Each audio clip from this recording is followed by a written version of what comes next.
Quem foi Adolf Hitler? Como o nazismo surgiu? Como os nazistas chegaram ao poder na Alemanha? Será que isso pode se repetir outra vez nos dias de hoje?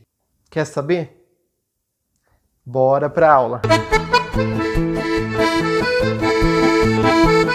Bem-vindas a esse canal, eu sou o professor Alexandre Terini, sou professor de História e essa aqui é a aula sobre fascismo e nazismo parte 2. Tema que vocês mais votaram na enquete que a gente fez há algumas semanas atrás. Queria aproveitar para pedir o like de vocês nesse vídeo e que quem não se inscreveu, se inscreva nesse canal, tocando o sininho para que o YouTube sempre avise vocês quando tem uma aula nova. E também tem as páginas no Facebook e no Instagram para vocês curtirem, seguirem, para que a gente possa cumprir com a missão desse canal, que é chegar em cada vez mais gente trazendo um conteúdo para ajudar quem vai prestar o Enem e os vestibulares, um conteúdo que seja também crítico, que ajude a gente a refletir o nosso presente.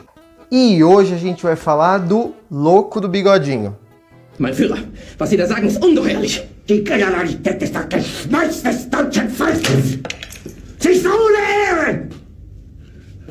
Sie nennen sich Generale, weil Sie Jahre auf Militärakademien zu... Sim, Adolf Hitler. Na nossa primeira parte da aula, a gente viu a história do Mussolini e da ascensão do fascismo no poder. Depois vimos as características gerais do fascismo, certo? Nessa segunda parte, a gente vai falar da história do Adolf Hitler e da ascensão do nazismo ao poder e a instauração do regime até as vésperas da Segunda Guerra Mundial. Agora a gente vai entrar na Alemanha e vai ter vários termos aí em alemão. Me perdoem se eu conseguir falar direito. Eu pareço meio alemãozinho, mas não manjo muito do dialeto. Mas vou tentar, prometo. Por isso que a gente vai lembrar um pouquinho do contexto geral da Europa no período entre guerras, que a gente já viu na primeira parte da aula. Essa videoaula vai ser dividida em 6 partes. Primeira, o passado de Hitler. Segunda, a Alemanha após a guerra. Terceira, o partido, o golpe e o livro. Quarta, a ascensão final. Quinta, a Alemanha nazista. E sexta, conclusão. Então, primeiro a gente vai falar do passado de Adolf Hitler. O que a gente sabe? Adolf Hitler nasceu em 1889, numa cidadezinha provinciana, pobre, da Alemanha? Não, da Áustria. Sim, o Hitler era austríaco. Essa cidade ela se chamava Braunau am Inn. É um nome estranho, a gente pode chamar de Braunau. Que fazia parte, na época, a Áustria, do Império Austro-Húngaro. E uma coisa importante, essa cidade ela ficava na fronteira com a Alemanha, por isso tinha muito alemão vivendo na cidade, ou descendentes de alemão. O Hitler ele era filho de um funcionário público e de uma empregada doméstica. E ele era um cara muito frustrado, desde cedo, desde criança, brigava muito com o pai. Ele falava pro pai, eu quero ser artista. Eu não quero ser funcionário público que nem você. E o pai ficava pé da vida. E ele falava, ó, enquanto eu estiver vivo, você vai ser um funcionário público. Eu não vou deixar você virar um artista. Além de brigar na família, Hitler também brigava na escola. Ele brigava com todos os professores, com os colegas deles de classe, porque ele se achava superior ao sistema educativo. Ao mesmo tempo, ele tinha uma admiração muito grande por um dos professores que defendia o nacionalismo alemão. Além disso, era muito comum em Braunau, principalmente próximo à fronteira com a Alemanha, um preconceito muito grande, né? Uma xenofobia, porque você tinha uma diversidade de povos ali que faziam parte do Império Austro-Húngaro, desde italianos, croatas, até polacos, tchecos, judeus. E além dos alemães, para os alemães, ou aqueles descendentes ali que se identificavam mais com a Alemanha, mas que moravam na Áustria, para eles era muito ruim essa mistura. E para o Hitler não vai ser diferente. Hitler vai incorporar um preconceito muito grande, desde cedo, em que ele via esses povos, essa diversidade, como algo profano, uma impureza. Ali já vinha uma ideia, o início dessa ideologia da raça pura alemã e superior aos outros povos. que ele mais pra frente vai desenvolver. O Hitler tinha 19 anos quando morreu o pai dele. E o pai dele cobrava muito que ele fosse funcionário público, né? Agora não tinha mais barreiras para ele. Então ele se mudou de Braunau para Viena, que é a capital da Áustria, para tentar a sorte como um artista ou como um arquiteto também, porque ele gostava de pintar edifícios, construções. Só que ele chegou na Academia de Belas Artes e disseram para ele que ele não tinha talento, não aceitaram ele como aluno. Isso gerou uma frustração muito grande para ele, porque ele achava que realmente ele podia ter um futuro nisso. E aí, pouco tempo depois, morreu a mãe dele. Era a única fonte financeira que ele tinha, então o dinheiro acabou. Então ele passou fome, ele viveu quase como um mendigo lá em Viena, dormindo em abrigo e também vendendo a arte dele na rua, né, das coisas que a natureza dá. Foi um momento muito difícil para ele. Ao mesmo tempo, o prefeito de Viena fazia muitos discursos de ódio, né, e tinha muito um preconceito contra os judeus e também contra os católicos. E o Hitler vai colocar muito a culpa deles, principalmente nos judeus, por conta da desgraça que ele estava vivendo. E aí, em 1910, Hitler decidiu sair de Viena para ir para Munique, que é uma cidade da Alemanha, que fica na região da Bavária. E aí, estoura a Primeira Guerra Mundial. E o Império Austro-Húngaro, assim como a Alemanha também, vão chamar todos os homens para se alistar no exército. O Hitler, apesar de ser austríaco, não vai voltar para a Áustria, porque ele nunca ia querer defender o exército austríaco, que ele considerava impuro. Então, ele vai se alistar lá mesmo, em Munique, no exército da Bavária, da Alemanha. Mas, por ser austríaco, Hitler vai ficar apenas ali na baixíssima patente. Virou um cabo mensageiro do exército alemão, que era aquele cara que ficava no corre para levar mensagem, as ordens para os soldados, pulando de trincheira em trincheira, correndo ali. Não era um trabalho fácil, era um trabalho perigoso. O Hitler, ele vai ganhar, apesar disso, né, muitas medalhas de honra por bravura.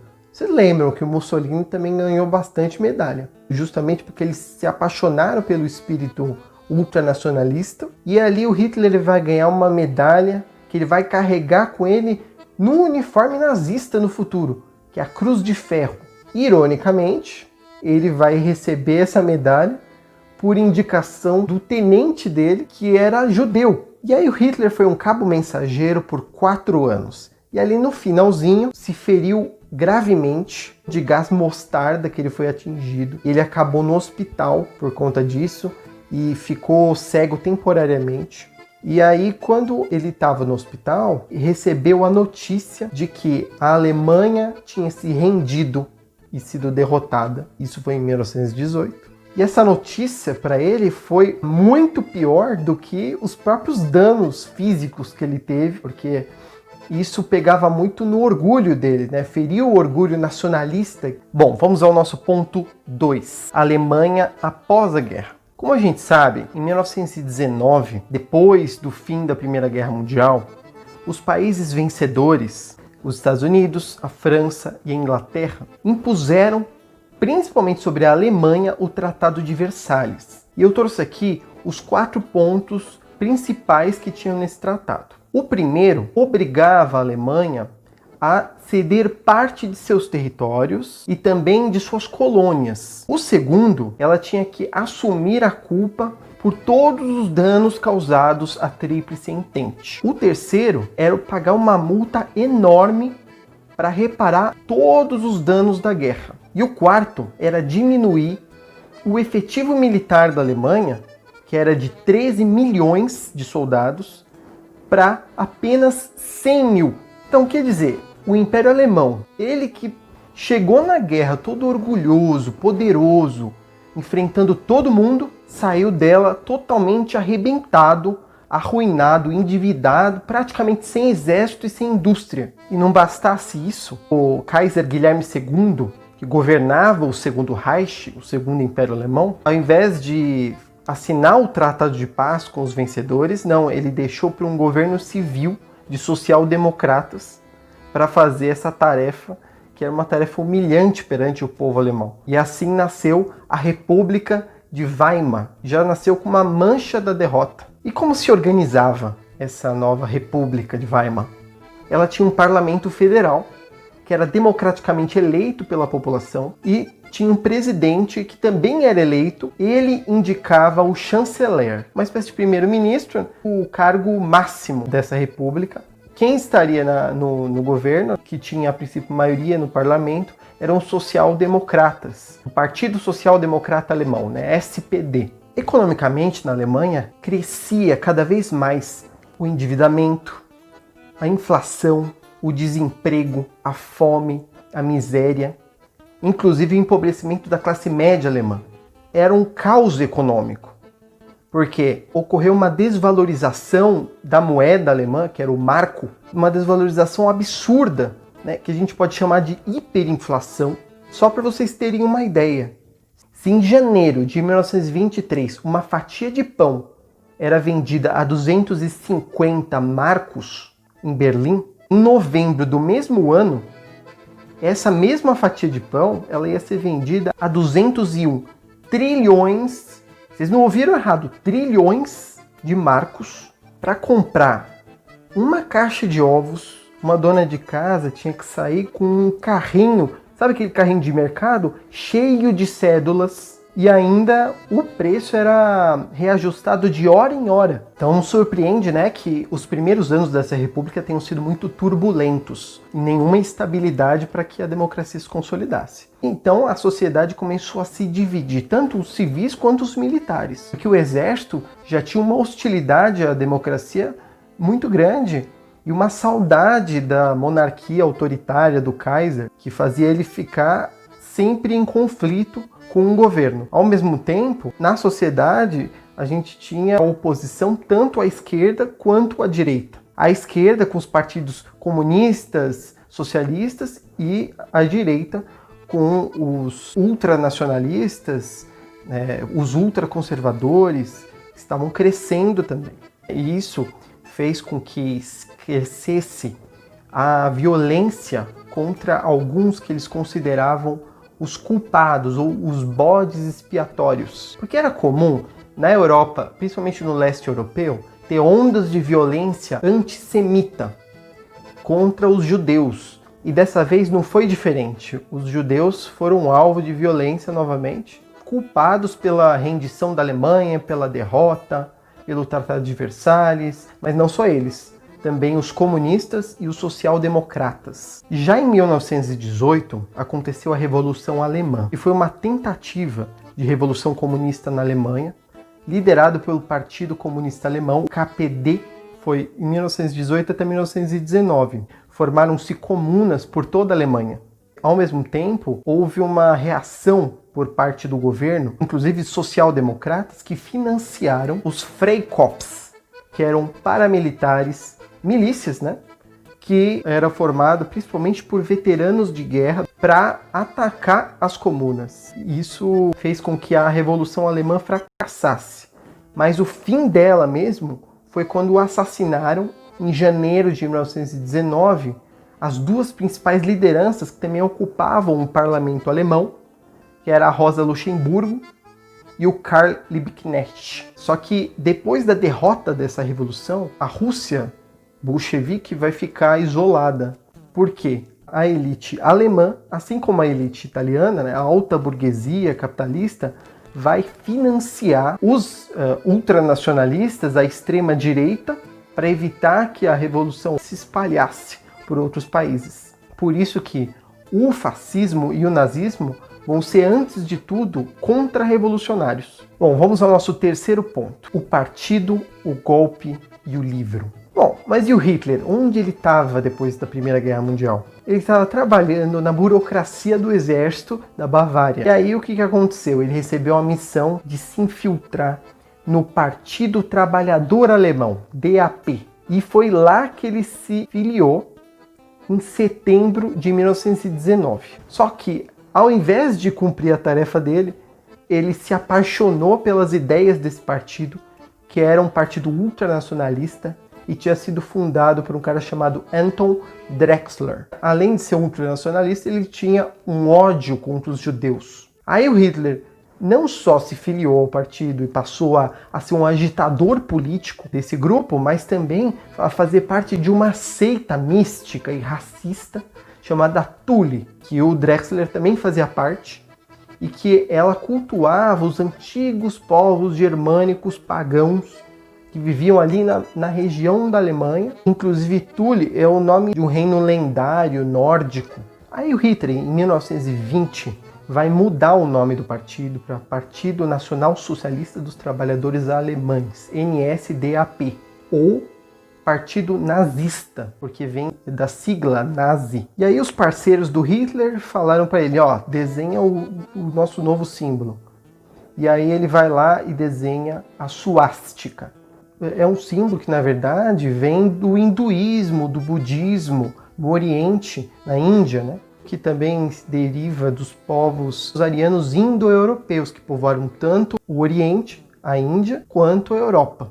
E aí que o Hitler vai buscar dessa tradição e distorcer o símbolo. Também vai escolher as cores vermelha, preto e branco, que são as antigas cores do Império Alemão. Nisso, o Partido Nazista também vai definir as suas diretrizes ideológicas, que serão 4 principais. O antissemitismo, em que eles propunham a retirada dos direitos dos judeus, a retirada deles dos cargos políticos, da imprensa, e reduzir eles a meros estrangeiros ou até menos do que isso. Em segundo lugar, o ultranacionalismo, né? Em terceiro, antiliberalismo e o anticomunismo, como a gente já falou na última aula. Em quarto, o militarismo, com a criação de um forte poderio militar. Aí também eles vão criar a SA, quer dizer, tropa de assalto. A princípio, parecia que era um grupo de seguranças que iam fazer apenas a segurança do partido, mas que se mostrou uma milícia paramilitar dos nazistas, que ia cometer diversas violências brutais contra os opositores do partido. Nessa época, o Partido Nazista já se destacava porque o Hitler fazia vários discursos, principalmente nas cervejarias, que era um lugar onde havia muitos debates, muitos discursos, em que ele usava gestos, expressões para manipular as emoções das pessoas e levar as pessoas a se convencerem pelo que ele estava falando. Ele inclusive estudava os cantores de ópera. O preferido dele era o Wagner, que ele usava gestos que expressavam domínio para fazer os seus discursos. Denn als unsere Partei gerade 7 Mann hoch war, sprach sie schon 2 Grundsätze aus. Erstens, sie wollte eine wahrhaftige Weltanschauungspartei sein. Und zweitens, sie wollte daher kompromisslos die einzige Macht und alleinige Macht in Deutschland.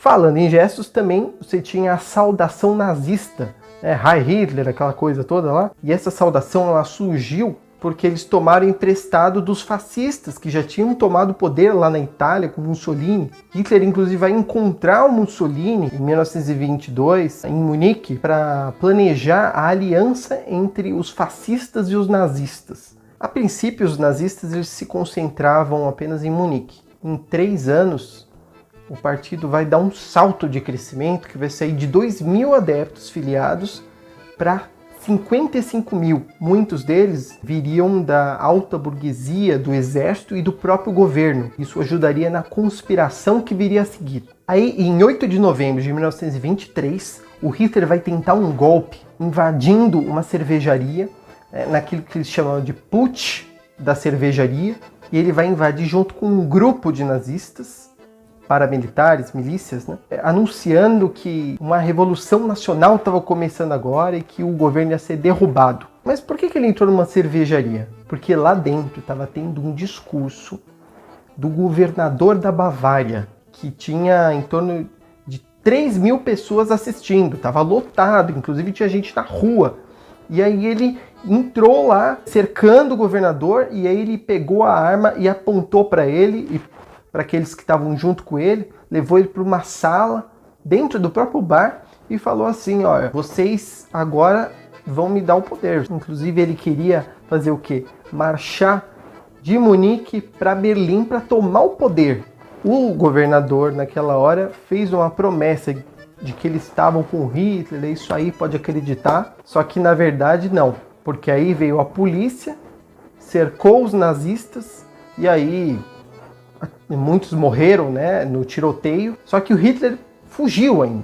Ele fugiu para casa de um amigo, dizem que ele quase se suicidou ali, pela frustração que ele estava naquele momento.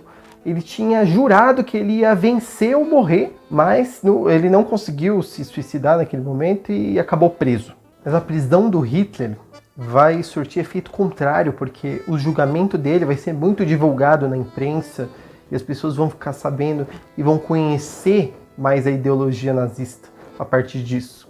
Não só pelo julgamento, mas também porque na prisão ele vai ter tempo de sobra para escrever um livro, que seria a sua obra-prima, né, que seria o Mein Kampf, ou seja, Minha Luta em alemão. Uma espécie de autobiografia misturado com as suas bases ideológicas.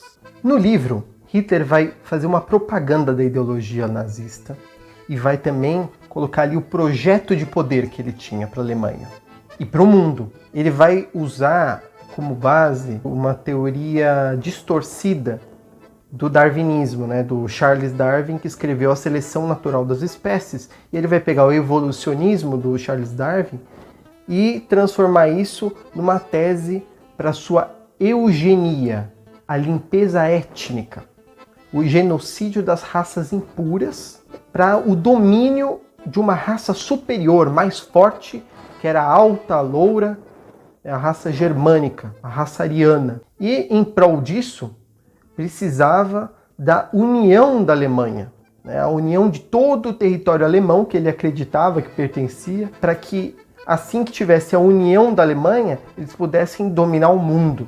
E ali ele também vai falar da eliminação do comunismo, da França, que era a maior inimiga da Alemanha, né, histórica, e dos judeus, que para ele não faziam parte nem da espécie humana. Então aí o Mein Kampf vai ser vendido por um amplo público na Alemanha e até para fora, porque vai ser traduzido em várias línguas. E isso enquanto Hitler ainda estava na prisão. E ele vai enriquecer com isso e também vai abreviar a pena dele, porque ele estava condenado a 5 anos de prisão, vai acabar apenas cumprindo 1 ano, apesar do juramento que ele vai fazer de respeitar o governo.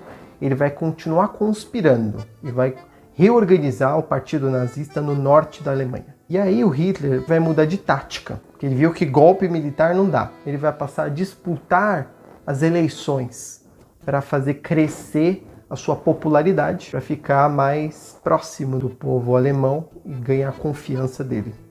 Vamos ao ponto 4, a ascensão final. Em 1929, ocorreu a quebra da Bolsa de Nova York, que deu origem à Grande Depressão, uma das maiores crises da história do capitalismo, sendo que a crise recente de 2008 foi outro exemplo de uma crise como aquela, que teve uma proporção parecida e que afetou vários países, e inclusive a Alemanha, que até então estava se fortalecendo. Os Estados Unidos estavam financiando empréstimos para a Alemanha se reerguer e aos poucos ela estava conseguindo pagar as dívidas das indenizações de guerra. Só que agora, com essa crise, a dívida estava astronômica, ela não conseguia mais pagar. Então, do dia para a noite, milhões de pessoas perderam seus empregos, os bancos quebraram e a economia alemã entrou em colapso. Isso fez com que a popularidade da República de Weimar e dos social-democratas desabasse, crescendo a oposição,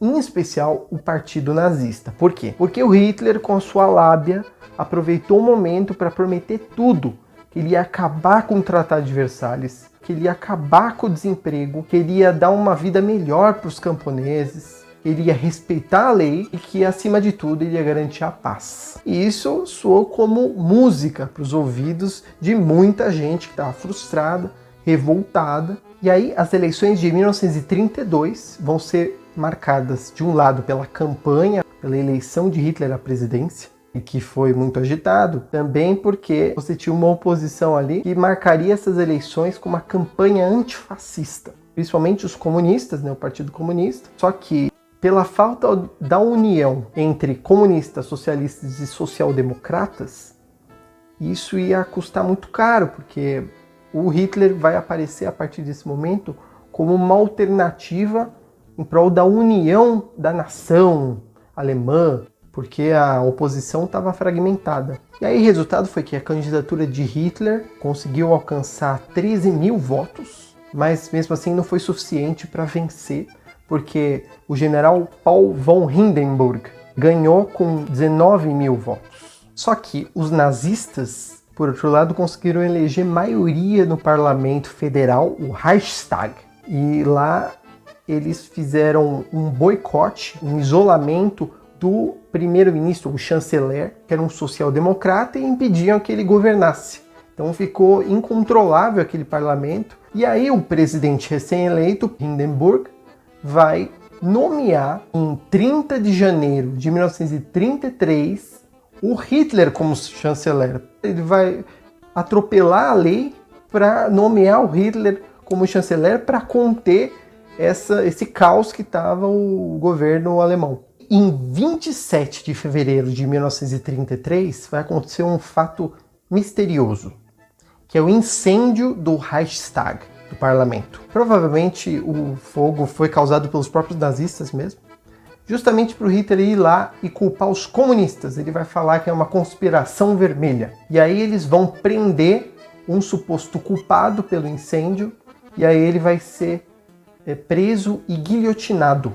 A partir disso eles vão colocar leis para criminalizar os comunistas e socialistas, assim como todos que se opuserem ao governo. Mas mesmo com toda a oposição criminalizada, perseguida, presa, Hitler não ficou satisfeito. Na noite de 30 de junho de 1934, fez um expurgo dentro do próprio partido nazista, dos seus rivais, o capitão da SA, a tropa de assalto, chamado Ernst Röhm, e junto com o Ernst Röhm, pelo menos 3 mil pessoas dentro do próprio partido nazista e entre os conservadores da extrema-direita. Essa noite em que houve esse banho de sangue vai se chamar a Noite das Facas Longas.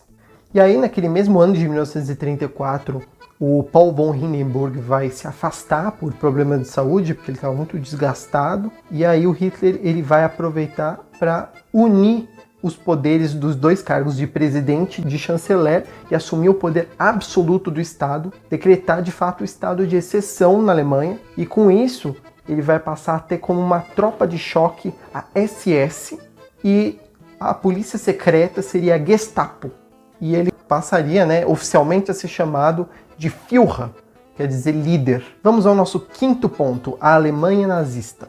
E aí começa o Terceiro Reich. E aí o Hitler ele vai implantar o que a gente chama de Estado corporativista, como já falamos na última aula.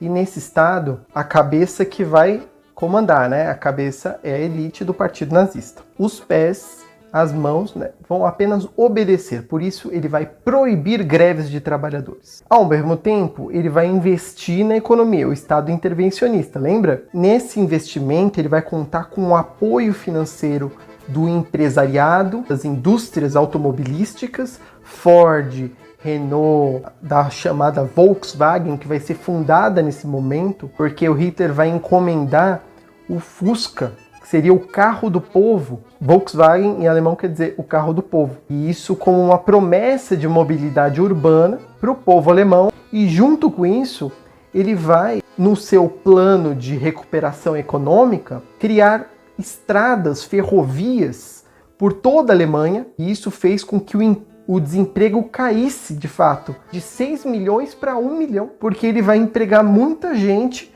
na construção dessas estradas e ferrovias, construindo aí as Autobahns, que seriam rodovias futurísticas do novo Império Alemão, do Terceiro Reich, como uma propaganda aí da superioridade da raça alemã.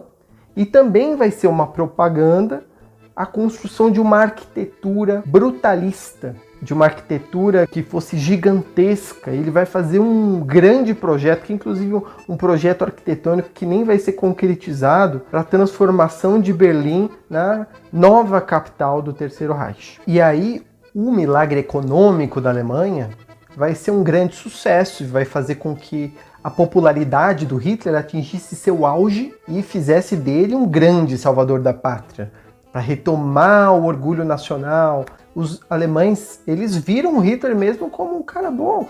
E aí ele vai se aproveitar desse momento para construir um culto personalista em torno dessa imagem. E isso ele vai fazer muito com o uso intenso de propaganda, por meio das rádios, dos jornais e do cinema. Ele vai contar com a ajuda do ministro da propaganda, Joseph Goebbels. Vai ser um gênio do mal, porque ele vai elaborar uma estratégia para despertar o sentimento nacionalista nas pessoas e demonizar os judeus. Tanto que você vai ter um filme chamado O Eterno Judeu, de 1940, que vai ser encomendado pessoalmente pelo Goebbels. E aí o Hitler também vai banir todos os livros e artes que contradizessem o seu governo, a sua ideologia, os seus desejos, ou apenas que ele não compreendia.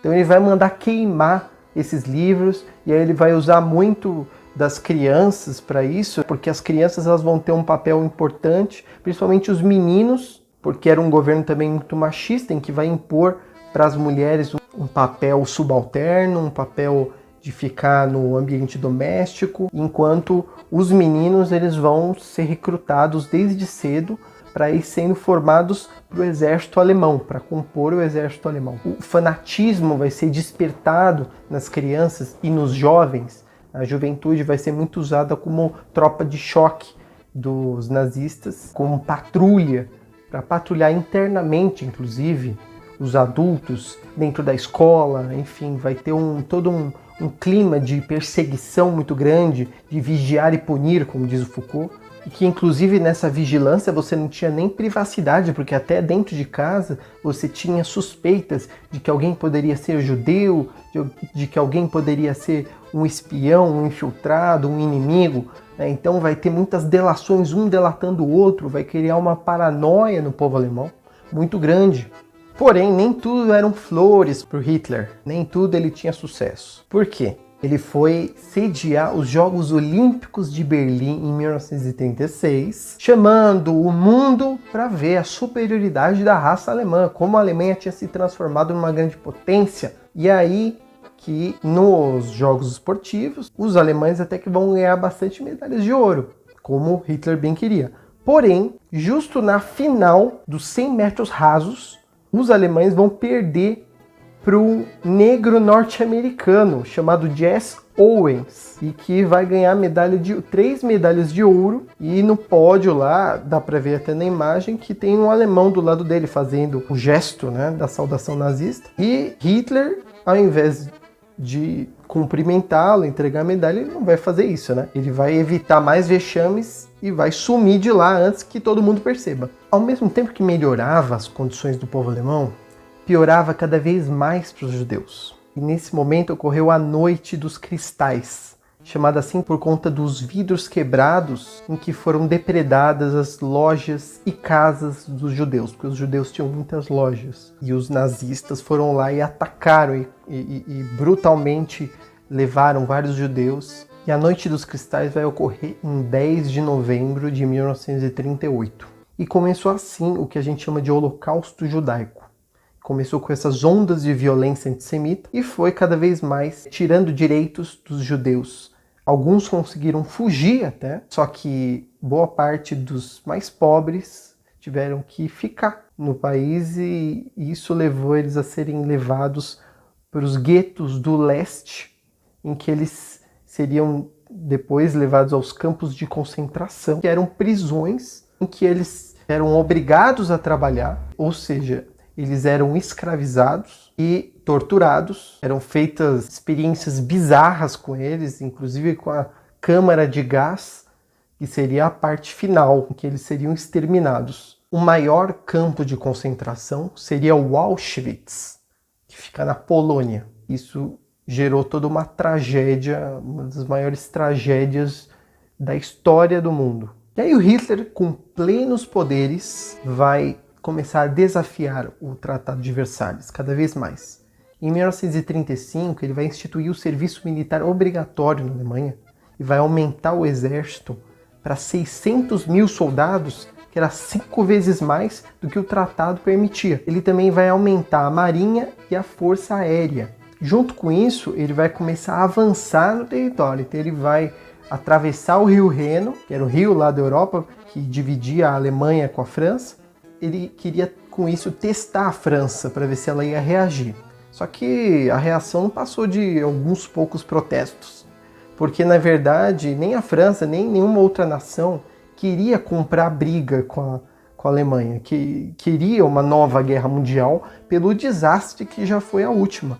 Isso, na verdade, vai dar mais espaço para o Hitler crescer. E ele vai aproveitar disso para avançar num território cada vez maior, porque ele tinha uma ambição de unir a Alemanha, o tal do pan-germanismo, né? Que era a união de todo o povo alemão. E a ambição dele ia muito além disso. Ele queria dominar o mundo. Mas aí, os próximos capítulos ficam para uma aula sobre Segunda Guerra Mundial, beleza? Enfim, vamos à conclusão. Ponto 6. A gente já sabe como foi a trajetória do Hitler de ascensão ao poder. A gente já sabe da ideologia nazista, do regime nazista na Alemanha. Só que falta uma pergunta. Ao que se deve o sucesso do partido nazista na Alemanha? E esses motivos a gente pode dividir em 4 principais. O primeiro é porque havia um sentimento geral de frustração e de carestia no povo, em busca de salvação por uma saída, uma solução que seja por fora daquele regime. E aí os nazistas vão se aproveitar disso para trazer a solução deles. 2. Porque já haviam ali na sociedade ideias conservadoras, ideias nacionalistas, xenófobas, racistas, misóginas, enfim, todo esse conservadorismo. O antissemitismo já existia ali, inclusive as ondas de violência antissemita já existiam, então não era algo estranho, era mais antigo do que o próprio partido nazista. Então eles vão se aproveitar e dar um tom mais extremado, mais radical. 3. O partido nazista ele vai ter uma organização, porque ele vai ter uma disciplina, ele vai ter uma máquina de propaganda. Junto com isso, o Hitler vai ter um poder de oratória, que ele vai convencer muita gente com o gestual dele, vai manipular muito as emoções, os sentimentos, as ideias do povo alemão, a ponto de levar ele ao delírio, à loucura. E em 4, pelo apoio político e, sobretudo, financeiro da elite da alta burguesia, porque sem o apoio dos grandes proprietários rurais latifundiários, dos banqueiros e dos empresários, em especial da indústria automobilística, não teria milagre econômico. Bom, e o resultado foi que o regime nazista causou o genocídio de cerca de 6 milhões de judeus, entre outras vítimas do Holocausto, e provocou uma guerra mundial que causou de 50 a 85 milhões de mortes. E aí fica a pergunta: como nós podemos evitar que uma monstruosidade dessa volte a acontecer nos dias de hoje? É para se refletir. Podem colocar aí nos comentários o que vocês acham, tá bom? Obrigado pela atenção de vocês. Não se esqueçam, quem gostou desse vídeo, dá um like, se inscreva no canal, toque o sininho. Também pode curtir lá no Facebook a nossa página, seguir no Instagram. Em breve a gente vai ter a próxima aula, em que a gente vai falar de um assunto interessante, hein? Como o nazismo vai influenciar o Brasil. A gente vai falar sobre integralismo. Não percam!